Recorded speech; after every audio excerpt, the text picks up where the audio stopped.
80-gallon heater going right here. He's gonna clear all of the belongings. We're gonna tap off of this cold line to the heater. And then we're gonna route a hot line.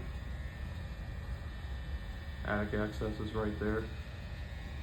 We're gonna route the hot line, drop down right next to the cold. And then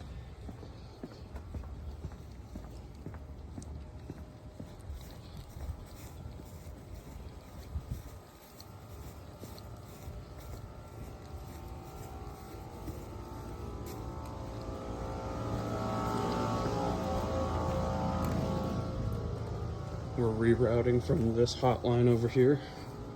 It ties into this electric tankless, comes through the attic. We can find a spot to tap into it. We're removing this tankless in general, getting rid of it. The electricians will be here to put a new electrical over by the 80-gallon.